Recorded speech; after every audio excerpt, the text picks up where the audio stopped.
Have you ever looked around your classroom and wondered how the design and decor affect your students' performance and behavior?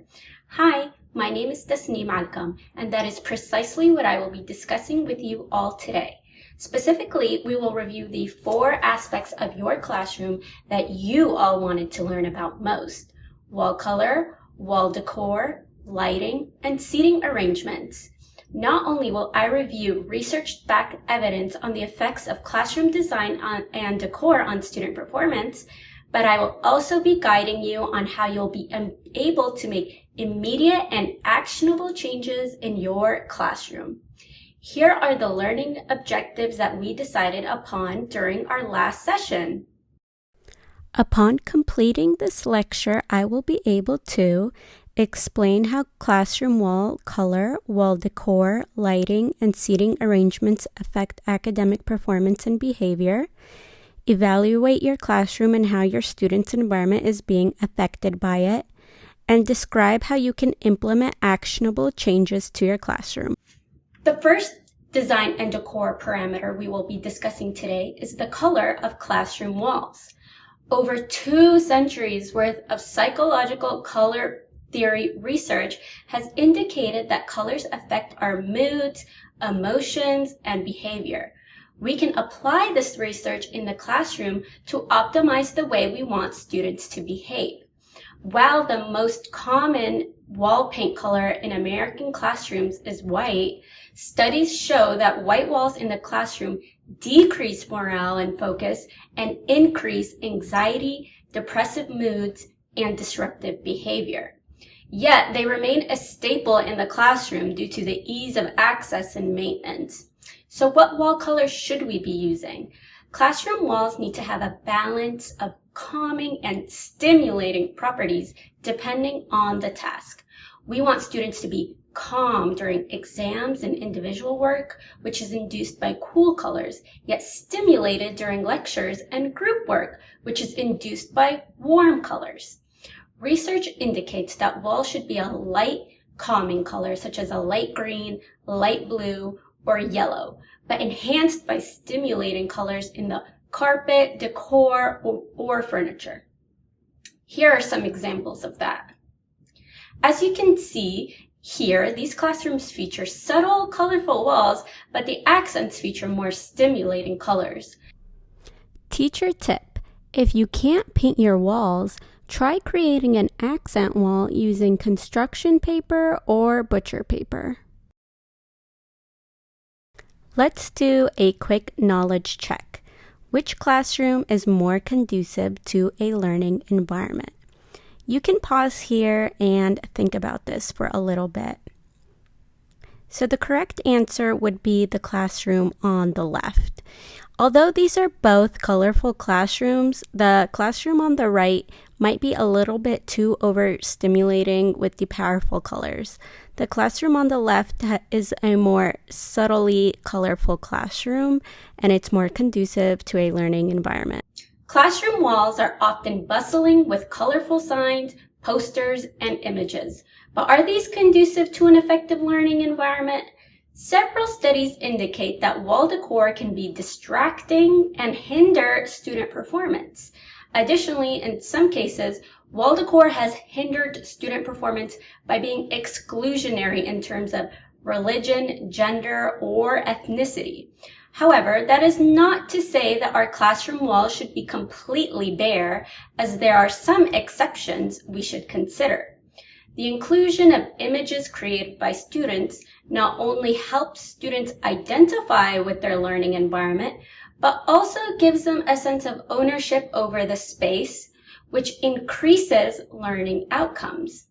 In conclusion, classroom wall decor needs to be thoughtful and purposeful. Here are some examples of student-made wall decor for different ages you can include in your classrooms. Early childhood is where it is already pretty common to see student-created work on the walls. It will typically look like artwork or classwork and have a designated bulletin board for display. This middle school art display will give students a sense of ownership of their space without the art feeling childish. Here is an example of a high school appropriate student-centered wall decor. It is a memory wall with a collage of all the students in the classroom. Let's do another knowledge check. True or false? This is appropriate wall decor for a classroom. You can pause here if you need a second to think about it. The answer is false. Although this display of U.S. presidents is historically accurate, it is quite exclusionary in terms of gender and race. Many of you had admitted that lighting is the element of your classroom that you have considered the least. You may be surprised to learn that lighting does have an effect on student achievement. A study with a sample size of 110 classrooms from classrooms ages K through 12 concluded that a higher color temperature and the ability to adjust the lighting to fit the atmosphere of the task at hand yield the best results in terms of attitude, alertness, and engagement. Additionally, several studies show evidence of students performing better when natural daylight is present. However, it is important to know that lighting discomfort, such as glares, need to be avoided.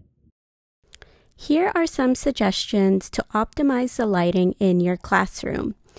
Open up the curtains of your classroom if you have any.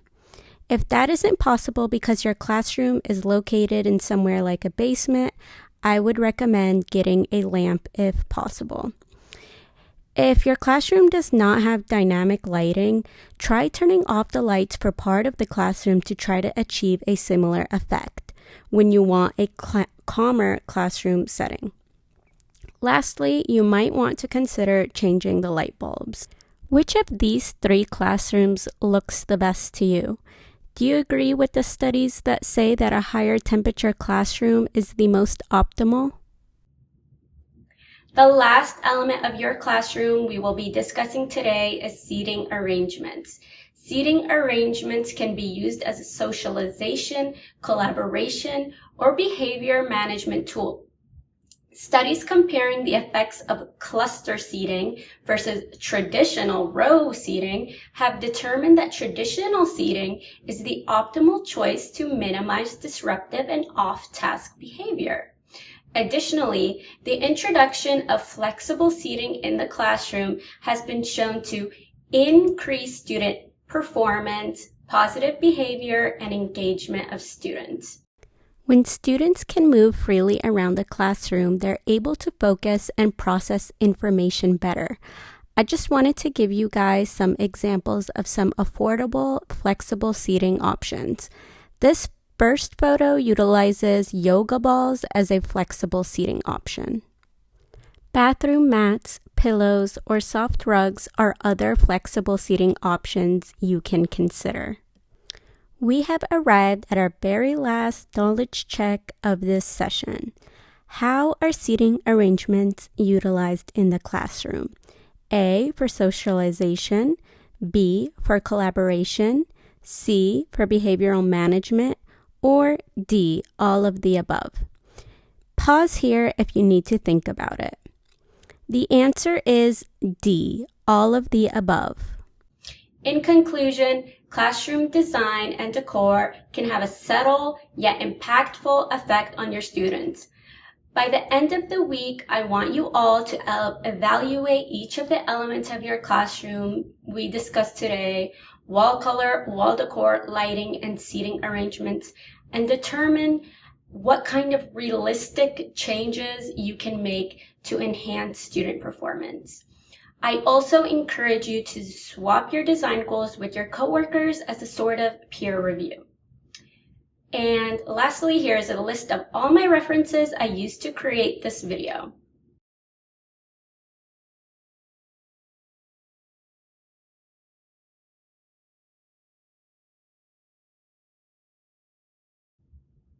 Thank you so much for listening, and I will see you next time.